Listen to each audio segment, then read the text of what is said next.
Você sabia que Botafogo, Fluminense, Vasco e até o Flamengo têm pagado para jogar no Campeonato Carioca? No vídeo de hoje do canal do Nicola, quero te explicar direito essa história. Preciso falar também sobre a injustiça cometida contra Gerson, que não foi convocado para nenhuma das duas listas emitidas, divulgadas nessa sexta-feira pela CBF. E para fechar, vou te dar detalhes sobre a condenação. A FIFA proibiu o Santos de contratar qualquer jogador por conta de um problema antigo relacionado à aquisição de Kleber Reis.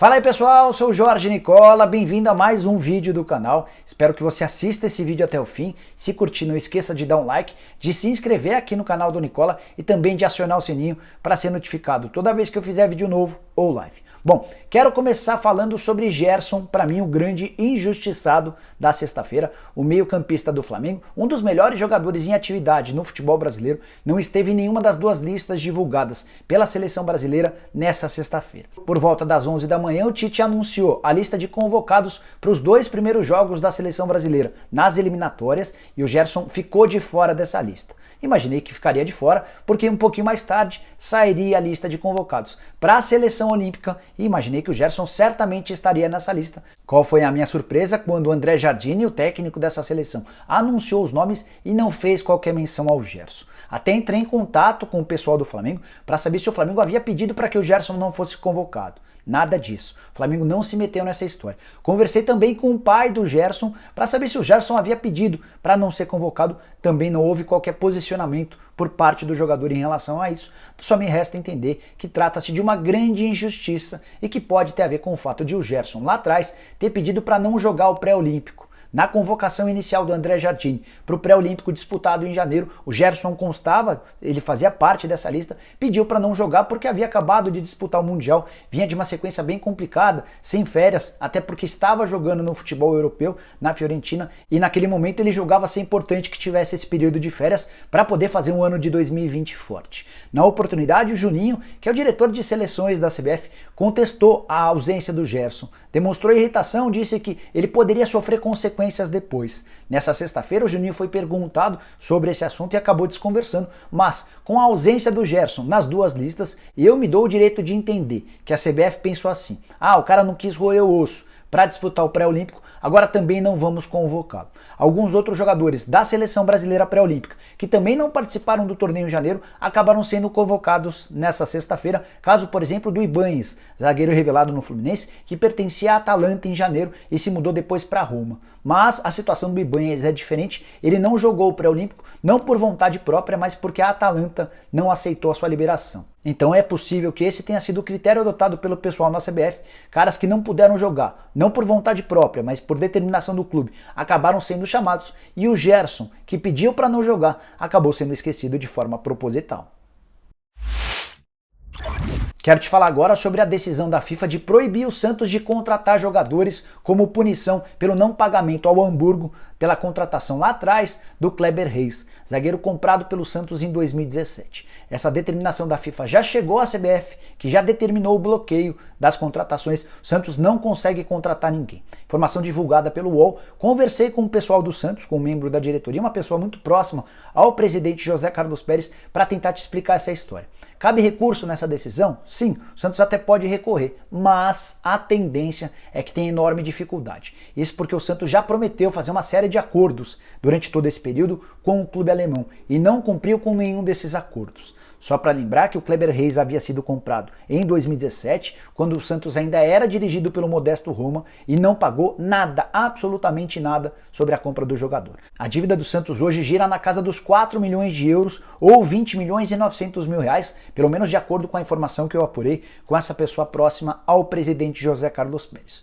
Santos não tem dinheiro para fazer essa quitação, a menos que venda algum jogador, e aí é importante dizer que, apesar de não poder contratar jogadores, o Santos está liberado para fazer essas vendas. É natural que precise vender alguém para conseguir ter caixa para fazer esse pagamento em relação ao Hamburgo. E o pior de tudo dessa história é que o Kleber Reis foi contratado, jogou muito pouco pelo Santos e tem contrato até 2022. Não para de ser emprestado para vários clubes, já esteve, por exemplo, no Curitiba, no Paraná, no Oeste e agora está jogando por empréstimo na Ponte Preta, que participa da primeira divisão do Campeonato Paulista. Ah, só mais uma coisa sobre esse assunto. Tem vários clubes brasileiros dando calote em clubes estrangeiros. São muitos os casos mesmo. O Cruzeiro, por exemplo, já tem 4 condenações na FIFA, mas, por sorte, ainda não teve o mesmo destino do Santos. Então, que esse caso sirva de alerta para todos os brasileiros que vão dando calote em clubes do exterior. Se comprou, tem que pagar. E se não consegue pagar, não faça a negociação, para não correr o risco de sofrer uma punição como essa. Quero falar agora sobre o Campeonato Carioca, que vai de mal a pior quando o assunto é público e, por consequência, bilheteria.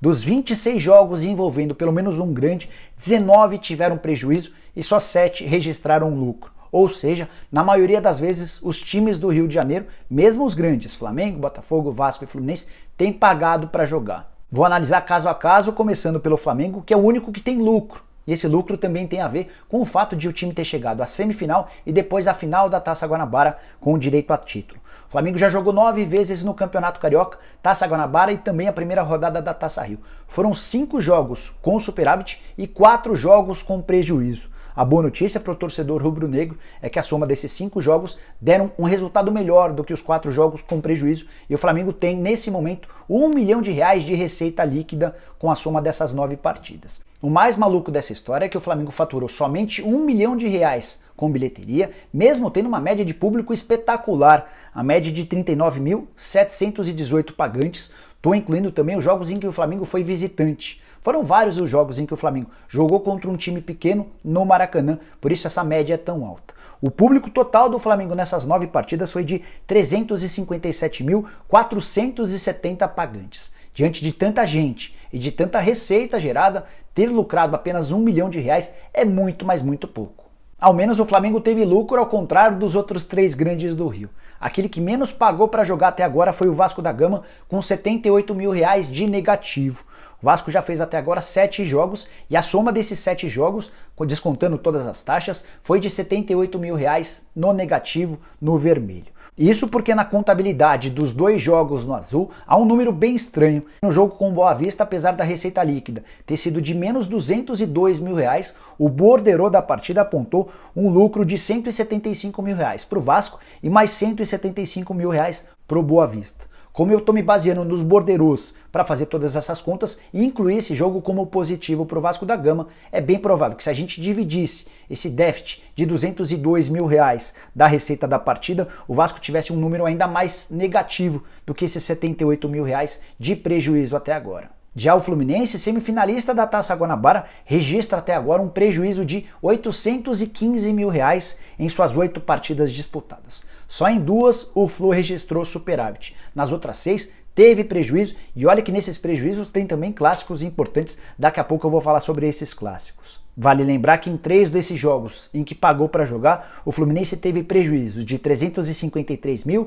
R$352 mil e R$401 mil em cada um desses jogos. Para fechar, preciso te falar sobre o caso do Botafogo, o mais preocupante de todos. O Botafogo já acumula R$1 milhão e 200 mil de prejuízo. O que eu quero dizer com prejuízo? Significa que a soma das receitas com bilheteria não foi suficiente para cobrir as despesas de cada um dos jogos. Ou seja, o Botafogo precisou tirar R$1 milhão e 200 mil do caixa para que esses jogos pudessem acontecer. É a maior prova de que está pagando para jogar no Campeonato Carioca. 6 partidas disputadas pelo Botafogo no Campeonato Carioca, as 6 com déficit, incluindo 2 clássicos. O primeiro deles com o Vasco no Newton Santos, jogo para 11.725 pagantes e um prejuízo de R$116 mil para o Botafogo e de R$174 mil para o Vasco. Já no outro clássico disputado pelo Botafogo contra o Fluminense, 12.665 pagantes, jogo no Maracanã, R$101 mil de prejuízo para o Fluminense, R$152 mil de prejuízo para o Botafogo. Tem mais 2 clássicos que eu queria destacar aqui para vocês. O primeiro deles, entre Vasco e Flamengo, jogo para 23.110 pagantes e prejuízo de R$56 mil para cada um dos clubes. Já o Fla-Flu da primeira fase da Taça Guanabara, não estou me referindo ao da semifinal, da fase de grupos, teve 43.259 pagantes e ainda assim registrou um lucro mínimo de apenas R$25 mil para o Flamengo e de R$31 mil para o Fluminense. Acho que chegou a hora de os dirigentes dos clubes e da FERJ, Federação do Estado do Rio de Janeiro, repensarem o modelo do Campeonato Carioca. A televisão já não demonstra tanto interesse de passar os jogos do Campeonato Carioca. O torcedor até vai, mas não consegue fazer com que essa grana entre no seu clube. Então, a continuar nesse modelo, o Campeonato Carioca certamente vai estar fadado ao fracasso nos próximos anos. Bom, pessoal, eram essas as informações que eu queria dividir com vocês no vídeo de hoje. Espero que tenham curtido o vídeo e deem um like por aqui. Quem ainda não se inscreveu no canal do Nicola, só apertar o botãozinho vermelho de inscreva-se que aparece aqui do lado. E é importante que você se inscreva para que o canal continue crescendo. Aproveita e me segue lá também no Instagram, no @JorgeNicola. E para fechar, use o espaço para comentários desse vídeo para deixar sugestão, opinião, dúvida, crítica, seja lá o que for. Beleza? A gente se vê em breve. Tchau, tchau!